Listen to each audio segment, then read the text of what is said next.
The land was dry, cracked like broken porcelain beneath the endless sky. Wind whispered through brittle grass, carrying with it the scent of dust, old sorrow, and something ancient no one spoke of anymore. Hannah adjusted her straw hat and wiped the sweat from her brow. She had been up since before the sun, wrestling with a broken fence post and praying the last of the well water would stretch until morning. There wasn't much left. Not of the water, not of her money, and not of her will. But the ranch was all she had now. Her husband had died the previous winter, taken suddenly by a fever that no doctor could name and no preacher could soothe.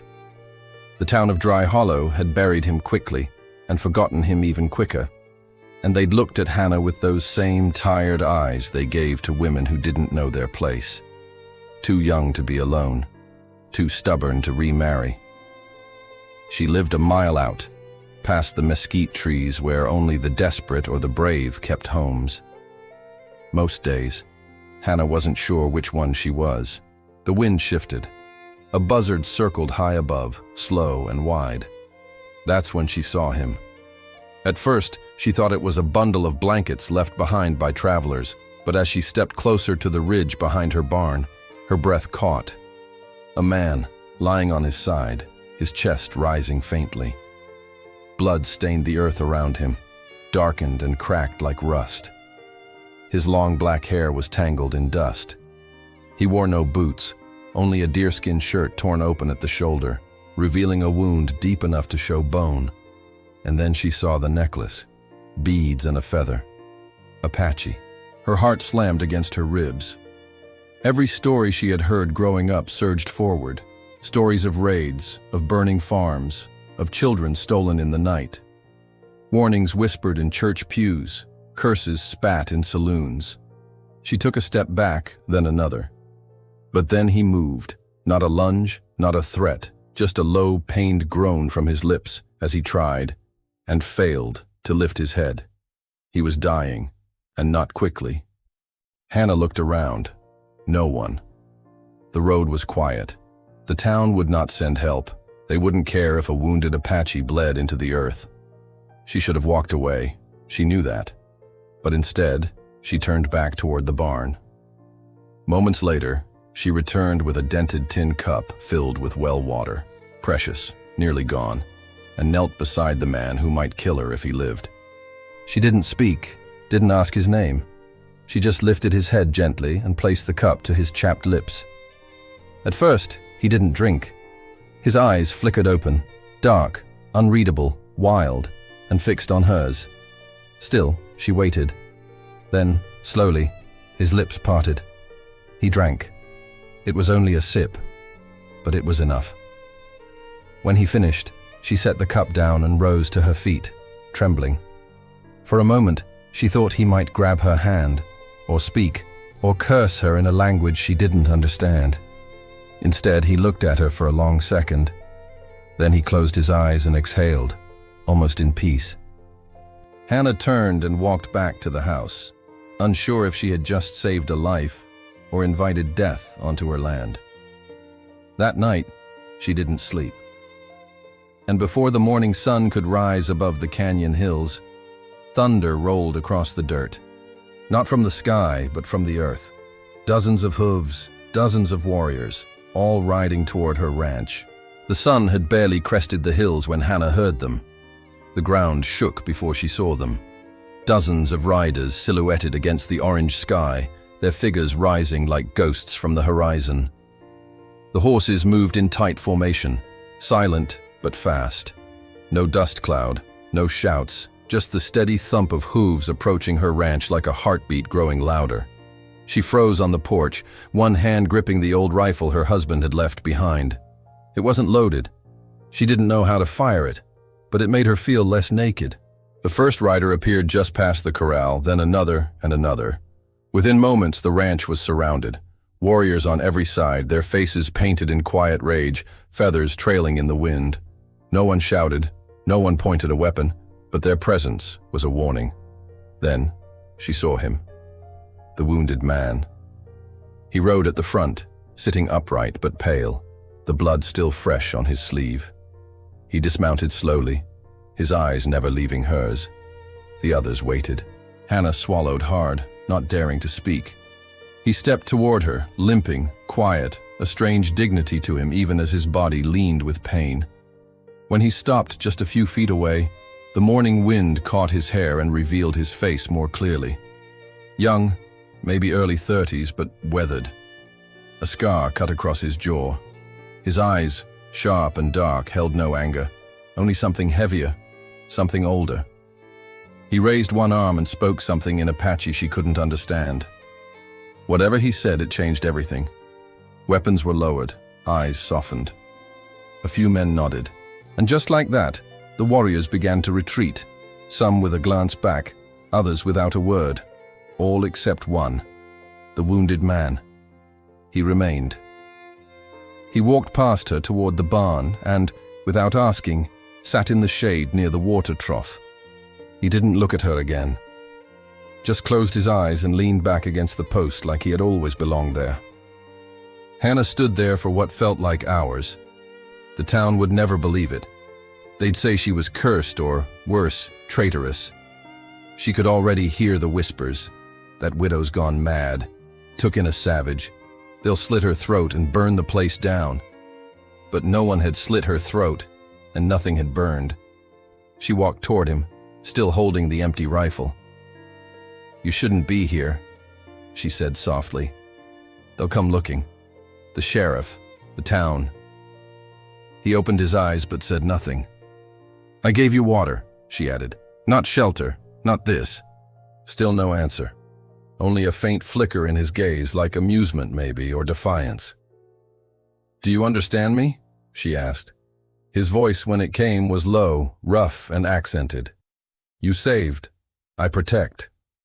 Hannah blinked. "You protect?" He nodded once. "Until you are safe." It was so matter-of-fact, so final. She stared at him, heart thudding. Then she sighed and muttered, "You're as stubborn as every man I've ever met." He almost smiled. Almost. By noon, the ranch was quiet again. The warriors were gone, leaving only hoofprints and dust behind. The man, she didn't even know his name, stayed near the barn, saying little, watching the horizon like a soldier waiting for orders. He didn't ask for food, didn't ask for anything, but he fixed the fence post she had failed to mend, chopped wood for the fire, gathered water from the well. His wound still seeped through the wrap she'd used the night before. Each time she tried to stop him, he said the same thing. "You gave, I return." By evening, Hannah found herself setting 2 plates on the porch table, one for herself, one for him. He nodded when she did, but still, he didn't eat until she had taken the first bite.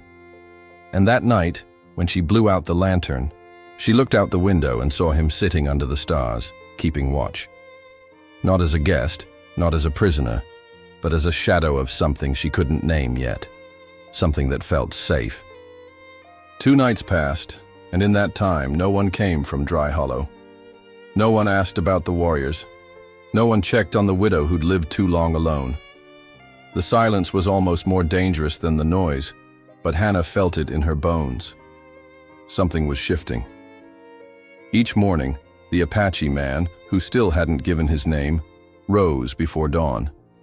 He tended the fire, brushed the horses. He limped less now, though the bandage on his shoulder remained tight. She had offered to change it, but he had shaken his head. "No, wound must stay." "Why?" He touched the feathers around his neck. "So they remember. Pain teaches." It was the longest sentence he had spoken yet. By now, Hannah had stopped asking him to leave. Something about his presence felt not just safe, but essential, like the ranch breathed easier with him near. He never entered the house. He never asked why she lived alone.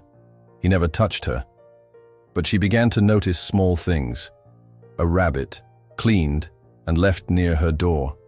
A broken drawer in the barn, quietly fixed. Her boots, polished. Things no one had done for her since before James died. On the 3rd morning, she went to town for flour and coffee. The moment she stepped through the general store's door, the room hushed. 3 men stood by the window. ranchers, hardened and bitter. Their eyes slid to her. "Back from your secret war camp, Hannah?" One of them spat. She ignored it and picked up her sack of flour.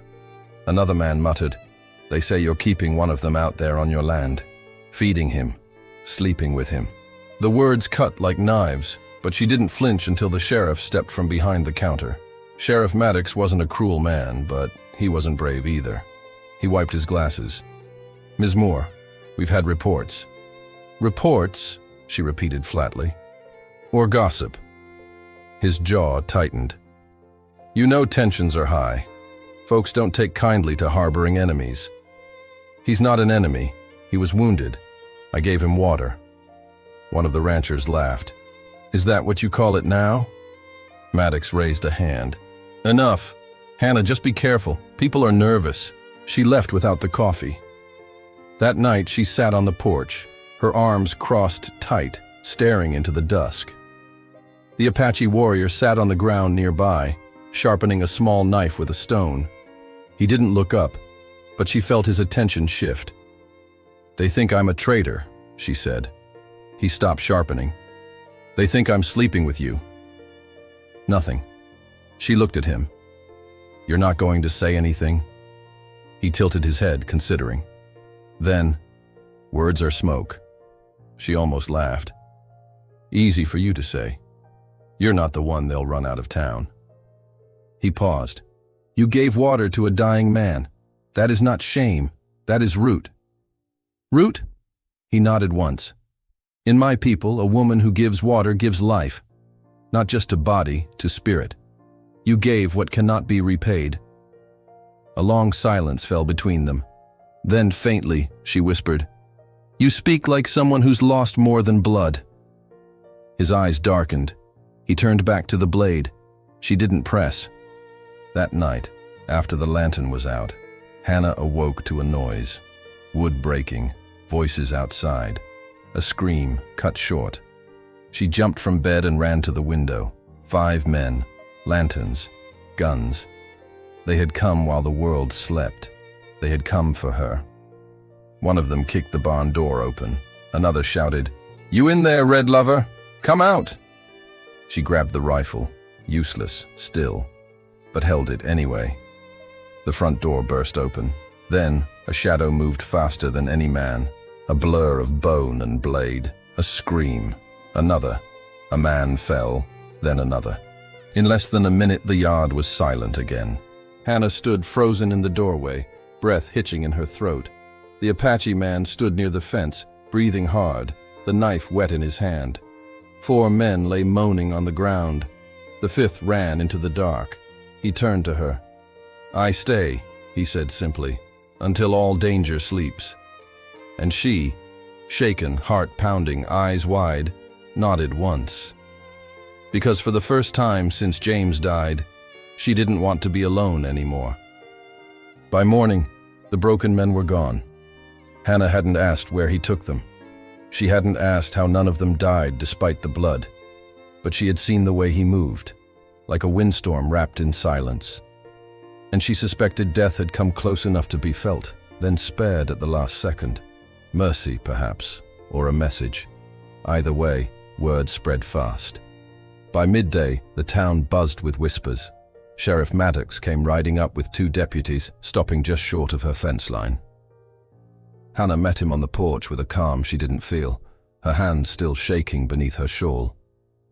"We heard there was an attack," Maddox said, removing his hat. "You all right?" "I'm alive," she said plainly. He eyed the barn. "Was it true? Were they after him?" She didn't answer. "Hannah, I can't protect you if you don't." "I never asked you to protect me," she snapped. A pause. The wind picked up, stirring the dirt at their feet. One of the deputies spat. "She's hiding a savage. That's what this is. The men were trying to run him off. Protect the town." Hannah took a step forward. "They broke into my home in the middle of the night. You call that protection?" Maddox raised a hand to settle the tension, but it was too late. The deputy's glare hardened. "You're putting us all at risk," he muttered. "Them Apache, they'll turn on you fast." Then, from behind the barn, a shadow moved. He was there, the warrior, no weapon in hand, no threat, just his silent presence. But it was enough to send the deputies reaching for their holsters. "Stand down," Maddox barked. The air thickened. Time froze. Then, slowly, the Apache man raised both hands and stepped back, disappearing into the shadows again. Maddox looked at Hannah. "You've got to choose, Hannah. The town or him. You can't have both." She didn't flinch. "I never asked for either." The sheriff left with a heavy heart, but the deputy rode away with fire in his eyes. That evening, Hannah sat by the fire, arms wrapped tight around herself. "You shouldn't have come out," she told him. "You're just giving them more reasons." He stirred the fire with a stick. "They do not need reasons, only excuses." She stared at the flames. "I used to believe this land was home. Now I'm not sure it was ever mine." He looked at her, his face softened by firelight. "Home is not a place. It is a choice." "And what if I chose wrong?" she whispered. He was quiet for a long time. Then finally, "Then we fight for it." The next day, the church doors slammed shut when she walked in. Mothers pulled their children close. The preacher turned his back. Outside the saloon, men fell silent when she passed. One muttered, "Witch." Another threw a stone. It hit her shoulder, hard enough to bruise. She didn't cry. She didn't stop. That night, she returned home and found a handmade object resting on her porch. A small woven charm of straw and feathers. Apache protection. She looked out into the darkness and knew he was near, watching. Not because he owed her, but because something had shifted between them. A thread, invisible but strong, had been tied that day by the well, and with every threat from the town, it only pulled tighter. The wind howled that night like it had something to say. The shutters rattled. The lantern flickered low. Hannah lay in bed staring at the ceiling, the echo of that stone hitting her shoulder still pulsing beneath her skin. They would come again. She could feel it in the bones of the house. Outside, the barn stood quiet, cloaked in darkness. The warrior hadn't spoken much since the sheriff's visit. He worked. He watched. But the fire behind his eyes had cooled into something colder. He was waiting for something. So was she. At midnight she heard it. Boots, creaking boards, voices, whispers low and mean. She sat up. The door to the chicken coop slammed open. Then came the screams. Feathers flew. A torch was thrown. Flames licked the dry straw like a starving dog. Hannah grabbed the rifle, though she still didn't know how to fire it, and ran barefoot through the doorway. She saw them. 4 men, masked, drunk on power. One held a branding iron, red with heat. Another held rope. And the third, Brody. Of course it was Brody. He was the man who owned half the town and wanted the other half. Ever since her husband died, he'd been circling her ranch like a vulture, offering help that always came with strings. "I warned you, Hannah," he called out. "You keep bedding savages, you'll lose more than chickens." Before she could reply, the barn doors burst open. Takoda, not running, just walking. Deliberate, calm, a predator already in motion. Brody raised his gun, but Takoda moved first. A blur, a crunch of bone. The man with the branding iron screamed as the weapon was twisted from his hand and hurled into the dirt. One of the masked men ran. Another tried to fight. He didn't make it far. The last man, Brody, stood his ground, fury burning in his eyes. "You think you can scare me, Redskin?" Takoda didn't answer. He stepped forward, blood dripping from his knuckles, and said just one word. "Enough." Brody sneered. "You're lucky she's here. Otherwise, I'd gut you right where you stand." That's when Hannah stepped beside Takoda and leveled the rifle, shaking but aiming straight. "Try it," she said. "See what happens." Brody's sneer faltered. "You wouldn't shoot me." She didn't blink. "I don't have to. He already spared you once." Takoda said nothing, but his silence was thunder. Brody spat into the dirt and turned. "This isn't over." "You're right," Hannah replied. "It's just beginning." They buried the fire and saved what animals they could. By dawn, The yard smelled of ash and burnt feathers. Takoda's hands were torn. Hannah wrapped them in cloth, sitting on the porch beside him as the sky turned orange again. She didn't speak. Neither did he. But there was something between them now, thicker than smoke, stronger than silence, blood on the fence, truth in the soil, and a bond that neither war nor whispers could undo. The days grew hotter. Dry Hollow fell silent in her direction. No more stones, no more sheriff, only silence. And in many ways, that was worse. A town can yell in fear, but when it goes quiet, it starts to plan. Hannah tried not to let it get to her. She kept her head down, tended her land, fed the chickens that survived, and fixed the coop with hands that had long since learned not to tremble. But her world had changed, and not just because of fear. Takoda stayed. He didn't speak much. He didn't ask to stay. He simply acted as if the land belonged to both of them now.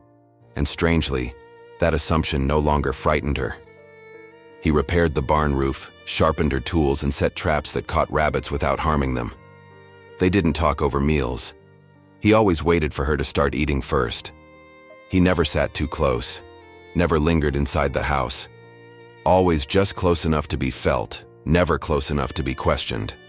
And it was in that space, between what he said and what he didn't, that something else began to take root. One night after supper, she found him outside sitting cross-legged by the fire, carving something small from wood. The stars above them blinked like ancient eyes. She sat near him, quiet. "What are you making?" she asked. He didn't look up. "Memory." "For who?" He paused. "You." She blinked. "Why?" He kept carving. "You gave me water. Then you gave me choice." She tilted her head. "What choice?" "To stay." She looked into the flames. "No one else would have. Not in your place." He glanced at her then, just once. "You would." It wasn't a compliment. It was a truth. She smiled faintly. "I used to think kindness was weakness. James, my husband, used to say it would get me killed." He didn't ask about James. He didn't say sorry. He just waited. And so she continued. "He wasn't cruel, just cold, proper. He thought love was something you owed, not something you showed." Takoda turned the carving in his hand. It was beginning to take the shape of a bird, a hawk maybe, its wings spread wide. "And you?" he asked softly. She hesitated. "I used to think I had to earn love, that if I worked hard enough, smiled enough, stayed quiet enough, someone might think I was worthy of it." He looked at the carving. "You were always worthy." The words hit her like the first drop of rain after months of drought. She didn't respond, but her eyes burned. The next morning, she found the carving on her windowsill.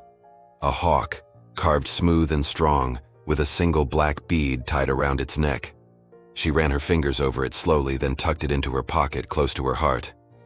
That day, she baked cornbread, real cornbread with the last of the good flour, and brought it out to him near the fence line. They ate together under the sun, still no words. But they didn't need them anymore, because what lived between them now didn't need language. It was built in silence, forged in fire, bound not by promises, but by presence. The first time she touched his skin, it wasn't intentional. They were moving a heavy beam from the barn roof and her hand slipped. His fingers caught her wrist, steadying her before she fell, calloused, firm, but careful. She looked down at the place where his hand gripped hers, then up at the long scar that ran from the base of his thumb to the bend of his elbow. "How did you get that?" she asked quietly. He released her hand. A pause, then. "I was 13. The soldiers came." She didn't move. "They said we had stolen cattle. We hadn't. But they burned our crops anyway. Took my older brother. Set fire to our lodge." He looked past her at something far away. "My mother pushed me out the back, told me to run. I didn't want to, but I did." He ran a thumb over the scar. "A blade caught me as I escaped. I bled alone under a cedar tree for 3 days." Hannah swallowed. "What happened to her?" His voice was quieter now. "They killed her, left her body in the ashes." She reached for the beam again, but her hands trembled. "I'm sorry," she whispered. "You did not do it." Doesn't mean I'm not sorry. He looked at her then. That is why I stay. She frowned. Because I'm sorry? No, he said. Because you remember what others choose to forget. That night it rained, the first real rain in weeks. She stood on the porch and watched the sky open up, soaking the land. The cracked earth drank eagerly. Dust became mud. The roof leaked in 2 places, but she didn't care. She turned to find him behind her, silent. Do you miss them? She asked over the sound of thunder. Your family? He nodded once. I miss James, she said. But I also don't. That made him tilt his head. He kept me in a safe little box, told me what to wear, what to say, how to act. I think he loved the idea of me more than the woman I really was. Takoda looked out at the rain. Then, without a word, he stepped off the porch and into the storm. She watched him lift his face to the sky, let the water hit him like a blessing. He raised his arms just slightly, barely more than a breath of movement, but something about the gesture felt sacred. She followed. Together, they stood in the mud, soaked to the bone, not speaking, not touching, just being. And in that moment, the storm didn't feel like chaos. It felt like cleansing, like the past being washed from their skin, drip by drip. Later, by the fire, he unwrapped the bandage on his shoulder. The wound was nearly closed. She knelt beside him, carefully applying a fresh salve she'd made from herbs and beeswax. It was then she saw the other scars, not just the one from the soldiers, but others, dozens, some old, some deeper than others. One looked like it came from an arrow. She didn't ask about them. Instead, she said, "Every scar is a story, isn't it?" He nodded. "And every story leaves a mark." He met her gaze.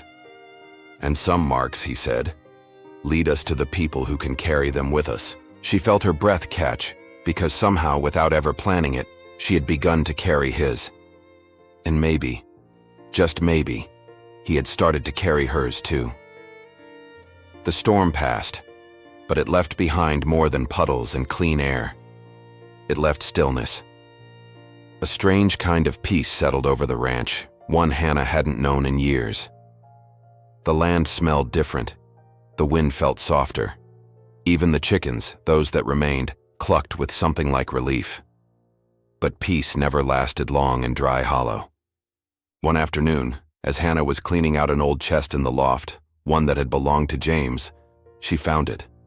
A letter, folded in a cracked envelope, stained with dust and time. She sat down on the wooden floor, the light slanting through the rafters, and began to read. To Mr. Brody, as discussed, I agree to the sale of the property at the offered price. Once my wife is informed, I expect discretion until the paperwork is finalized. She's not ready to let go, but I am. James Moore. Her hands trembled. The date was 3 weeks before James died. He had planned to sell the ranch behind her back, to Brody, of all people. The same man who now led the charge to drive her out. The same man who had tried to burn her home down. The air turned cold around her. She read the letter again, then again. James had planned everything. He hadn't even intended to tell her. Just take the money and leave her with nothing. She stood up too fast and knocked over the chest. Old tools clattered to the floor. Takoda heard the noise and came in through the barn doors, eyes alert. Hannah, she held up the letter with a shaking hand. He was going to sell this place. To Brody. Takoda took the page gently, read it once. His face didn't change, but something behind his eyes hardened. You still have the land, he said. For now, her voice cracked. If Brody kept a copy, he'll come with papers with a judge, and Her voice broke again. I thought James loved this place. I thought he loved me. Takoda folded the letter carefully and placed it on the table. He loved control, he said. Not land, not you, not... The words weren't cruel, they were freeing. That evening, Hannah rode into town alone. She didn't tell Takoda. She didn't ask permission. She wore her best dress, the one she hadn't touched since the funeral, and pinned her hair like the women they used to admire in Dry Hollow. Let them see her coming. Let them stare. At the courthouse, she asked to see Judge Leland. The clerk hesitated. You got business, Ms. Moore? She held out the letter. He read it, his eyes widening. I see. 10 minutes later, the judge met her in his office, a large man with thick spectacles and a dislike for fuss. She laid the letter on his desk. This was never filed. My husband intended to sell the land, but he died before anything was signed. Now Brody's trying to claim it, and he's doing it through fear. The judge studied her. You have proof of intimidation? I have ashes on my porch and scars on my fence. A long pause, then. Let me look into it. Back at the ranch, Takoda was waiting. She didn't need to hand him the letter. It's not over, she said, but I'm not going to run. He nodded once. Good. Then, without warning, she stepped closer, placed her hand on his chest, and felt the steadiness of his breath beneath her palm. I don't want to carry this alone anymore. His hand came up slowly, resting over hers, not pulling her closer, just holding. There was no kiss, no declaration. Only two people, broken by different worlds, sharing a truth too sacred for words. The next morning, she woke before dawn. Takoda was already saddling the horses. He didn't ask her if she was sure, and she didn't tell him she was scared. They both knew. The air was thick with heat, though the sun had barely risen. Somewhere in the distance, a hawk cried, sharp and high. It felt like a warning. They rode side by side, past the broken fence, past the burned coop, past the place where blood had soaked the dirt. Hannah didn't look back. She'd done that too many times already. By the time they reached the town square, people were already gathered. Brody stood at the center, arms crossed, smug as a fox in a henhouse. His men flanked him, rough and ready. And there, by the courthouse steps, stood Judge Leland.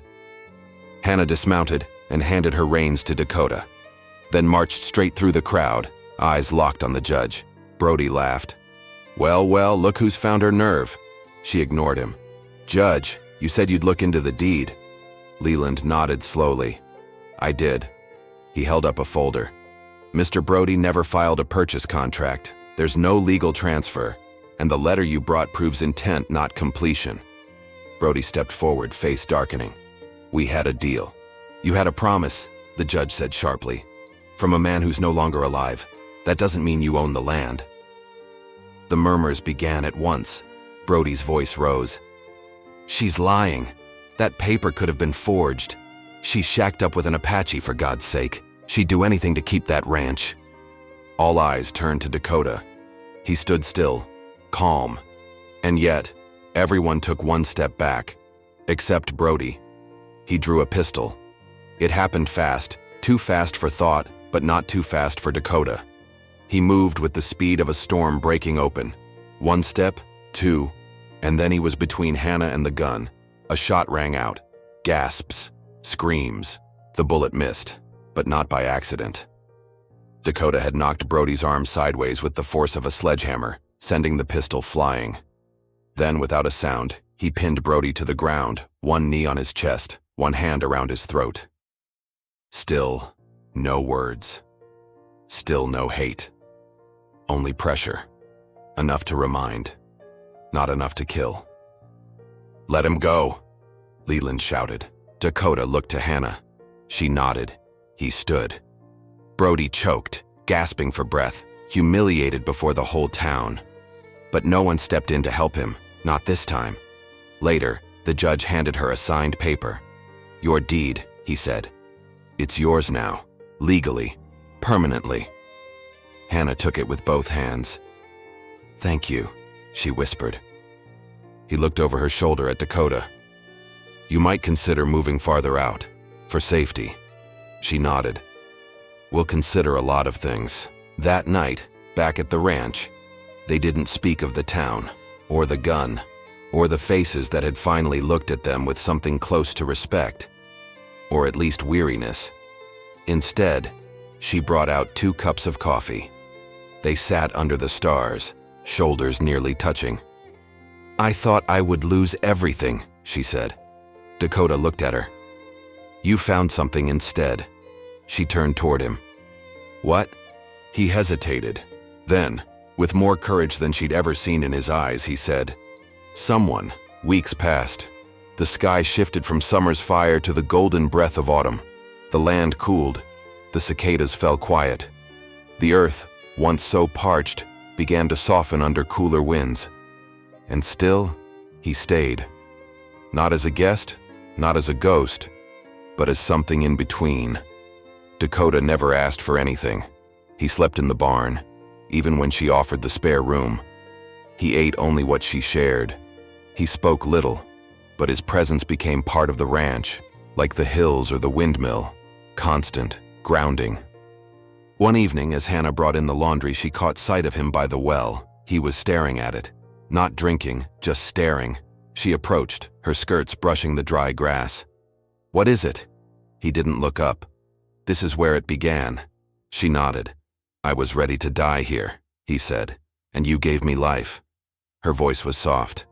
I didn't do much. He turned to her. You did everything. A long silence followed. Then he reached into his pocket and pulled out something wrapped in cloth. She opened it slowly.